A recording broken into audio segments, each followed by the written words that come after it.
Friends, welcome back to my channel. ಇವತ್ತು ನಾನು ಒಂದು ಹೇರ್ ಪ್ಯಾಕ್ನ ಮಾಡಿ ತೋರಿಸ್ತಾ ಇದ್ದೀನಿ. ಈ hair pack permanent hair straightening ಆಗಿರ್ಬೋದು, ಸ್ಮೂತ್ನಿಂಗ್ ಆಗಿರ್ಬೋದು, ನಾವು ಪಾರ್ಲರ್ಗೆ ಹೋಗಿ ಮಾಡಿಸ್ತಾ ಇರ್ತೀವಿ. ಅದರಲ್ಲಿ ತುಂಬಾ ಕೆಮಿಕಲ್ಸ್ ಇರುತ್ತೆ. ನಮಗೆ ಏನು ಕೂದಲು ಡ್ಯಾಮೇಜ್ ಆಗುವಂಥ ಚಾನ್ಸಸ್ಸು ಇರುತ್ತೆ ಅಂತಲೇ ಹೇಳ್ಬೋದು. ಈ ಹೇರ್ ಪ್ಯಾಕ್ನ ನಾವು ನೈಸರ್ಗಿಕವಾಗಿ ಮನೆಯಲ್ಲೇ ಸಿಗುವ ಸಾಮಗ್ರಿಗಳನ್ನ ಬಳಸ್ಕೊಂಡು ಈಸಿಯಾಗಿ ಮಾಡ್ಕೊಬೋದು. ಮತ್ತು ಯಾರೆಲ್ಲ ಸ್ಟ್ರೈಟ್ನಿಂಗ್ ಮತ್ತು ಸ್ಮೂತ್ನಿಂಗ್ನ ಮಾಡಿಸಿರ್ತಾರೆ ಅವ್ರ ಕೂದಲು ತುಂಬ ಡ್ಯಾಮೇಜ್ ಆಗಿರುತ್ತೆ. ಮತ್ತು ಅದನ್ನು ಮೇಂಟೈನ್ ಮಾಡೋದಕ್ಕೋಸ್ಕರ ಮತ್ತೆ ಸ್ಟ್ರೈಟ್ನಿಂಗ್ನ ಮಾಡ್ಕೊತಾ ಇರ್ತೀವಿ. ಸೊ ಆಗ ಏನು ನಮ್ಮ ಕೂದಲು ತುಂಬ ಡ್ಯಾಮೇಜ್ ಆಗುವಂತಹ ಚಾನ್ಸಸ್ ಕೂಡ ಇರುತ್ತೆ. ನಾವು ಏನು ಸ್ಟ್ರೈಟ್ನಿಂಗ್ನ ಮಾಡಿಸಿರ್ತೀವಿ ಅದನ್ನು ಆ ಕಂಡೀಷನ್ನ ಅದೇ ರೀತಿ ಕಾಪಾಡ್ಕೊಬೇಕಂದ್ರೆ ಈ ಹೇರ್ ಮಾಸ್ಕ್ನ ಯೂಸ್ ಮಾಡ್ಬೋದು. ತುಂಬಾ ಎಫೆಕ್ಟಿವ್ ಅಂತಲೇ ಹೇಳ್ತೀನಿ. ಮತ್ತು ತುಂಬ ಗುಂಗುರು ಕೂದಲು ಇರುತ್ತೆ, ಅವ್ರಿಗೆ ಬೇಜಾರಾಗ್ತಾ ಇರುತ್ತೆ, ಏನಪ್ಪ ಕೂದಲು ಇಷ್ಟು ಗುಂಗುರು ಇದೆ, ತುಂಬ ಸಿಕ್ಕೊಂಡಂಗೆಲ್ಲ ಅನ್ನಿಸ್ತಾ ಇರುತ್ತೆ. ಅಂಥವರು ಕೂಡ ಈ ಹೇರ್ ಮಾಸ್ಕ್ನ ಯೂಸ್ ಮಾಡ್ಬೋದು. ಅಂದರೆ ನಾವು ವಾರದಲ್ಲಿ ಒಂದು 2 ಸಾರಿ ಮಾಡ್ಕೊಬೋದು. 2 ಸಾರಿ ಮಾಡಿಕೊಂಡ್ರೆ ನಾವು ಒಂದು 6 ಮಂತ್ ಇದನ್ನು ಕಂಟಿನ್ಯೂ ಮಾಡ್ಕೊಂಡು ಬಂದರೆ ಏನು ನಮ್ಮ ಕೂದಲು ಇದೆ ಸ್ಟ್ರೈಟ್ನಿಂಗ್ ಆಗುತ್ತೆ ಅಂತಲೇ ಹೇಳ್ಬೋದು. ಒಳ್ಳೆ ಶಾಂಪೂ ಮತ್ತು ಯಾವುದಾದ್ರೂ ಒಳ್ಳೆ ಕಂಡೀಷ್ನರ್ನ ಯೂಸ್ ಮಾಡ್ಕೊಬೇಕಾಗುತ್ತೆ. ಇದನ್ನು ಯೂಸ್ ಮಾಡಿದ್ಮೇಲೆ ಇದು ತುಂಬಾ ಈಸಿ ಕೂಡ ಮಾಡುವಂಥದ್ದು. ಮನೆಯಲ್ಲೇ ಆರಾಮಾಗಿ ಈಸಿಯಾಗಿ ನಾವು ರೆಡಿ ಮಾಡ್ಕೊಬೋದು. ಮತ್ತು ನಾವು ಫ್ರೀ ಟೈಮಲ್ಲಿ ಮಾಡಿಕೊಂಡು ಇದನ್ನು ಏನು ನಾವು ರೆಡಿ ಮಾಡ್ತೀವನ್ನ ಫ್ರಿಡ್ಜಲ್ಲಿ ಇಟ್ಕೊಬೋದು. ಇಲ್ಲಾಂದರೆ ನಾವು ಫ್ರೀ ಇರುವಾಗ ಇದನ್ನು ರೆಡಿ ಮಾಡಿ ಬಿಫೋರ್ ಡೇ ಫ್ರಿಡ್ಜಲ್ಲಿ ಸ್ಟೋರೇಜ್ ಮಾಡಿಕೊಂಡು ಆಮೇಲೆ ಕೂಡ ಯೂಸ್ ಮಾಡ್ಬೋದು. ನಾವು ಸ್ನಾನಕ್ಕೆ ಹೋಗ್ತಿದ್ದೀವಿ ಅಂದರೆ ಹೇರ್ ವಾಶ್ ಮಾಡ್ತಿದ್ದೀವಿ ಅನ್ನೋ ಒಂದು 2 ಅವರ್ಸ್ ಮುಂಚೆ ಈ ಹೇರ್ ಪ್ಯಾಕ್ನ ಹಾಕ್ಕೊಂಡು ಆಮೇಲೆ ಹೇರ್ ವಾಶ್ ಮಾಡ್ಕೊಳ್ಳೋದ್ರಿಂದ ಕೂದಲು ತುಂಬಾ ಸ್ಮೂತಾಗಿ ಸ್ಟ್ರೈಟಾಗಿ ಇರುತ್ತೆ ಅಂತಲೇ ಹೇಳ್ತೀನಿ.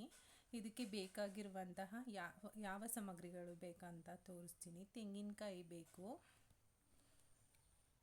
ತೆಂಗಿನಕಾಯಿ ನಾವು ಏನು ಕೊಕೊನಟ್ ಆಯಿಲ್ ಕೂಡ ನಮ್ಮ ಕೂದಲಿಗೆ ತುಂಬಾ ಒಳ್ಳೆ ಎಫೆಕ್ಟಿವ್ ಅಂತಲೇ ಹೇಳ್ಬೋದು. ತೆಂಗಿನಕಾಯಿನ ನಾವು ಒಂದು ಮಿಕ್ಸಿ ಜಾರಿಗೆ ಹಾಕ್ಕೊಂಡು ರುಬ್ಕೊಂಡು ಅದರಿಂದ ರಸ ತೊಗೊಳ್ಬೇಕಾಗತ್ತೆ.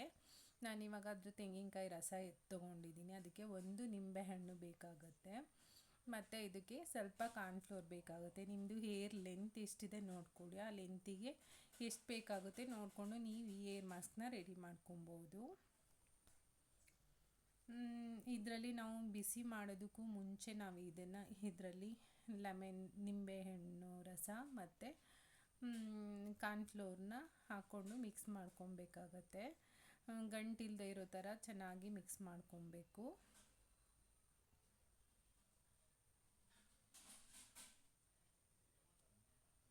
ನಾವು ಬಿಸಿ ಇರುವಾಗ ಇದರಲ್ಲಿ ಏನು ಕಾರ್ನ್ಫ್ಲೋರ್ ಇದೆ ಅದನ್ನು ಹಾಕ್ಕೊಂಡ್ರೆ ತುಂಬ ಗಂಟಾಗುವಂತಹ ಚಾನ್ಸಸ್ ಕೂಡ ಇರುತ್ತೆ. ಹಾಗಾಗಿ ನಾವು ಮೊದಲೇ ಇದನ್ನು ಮಿಕ್ಸ್ ಮಾಡಿಕೊಂಡು ಆಮೇಲೆ ಸ್ಟವ್ ಮೇಲೆ ಇಟ್ಕೊಂಡು ಇದನ್ನು ಬಿಸಿ ಮಾಡ್ಕೊಬೇಕಾಗತ್ತೆ.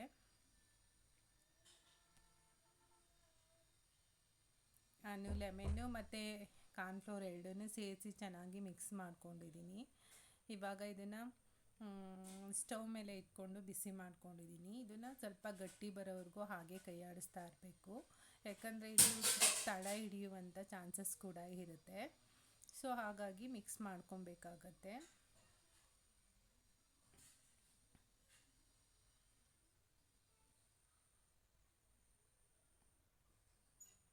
ನಾನಿವಾಗ ಮಿಕ್ಸ್ ಮಾಡ್ಕೊಂಡು ಆಯಿತು ನೋಡಿ, ಕುದೀತಾ ಇದೆ. ಇದು ಏನು ನಮಗೆ ಹೇರ್ ಸ್ಪಾ ಕ್ರೀಮ್ ಇರುತ್ತೆ ಸೇಮ್ ಅದೇ ಥರ ಬರುತ್ತೆ ಅಂತಲೇ ಹೇಳ್ಬೋದು.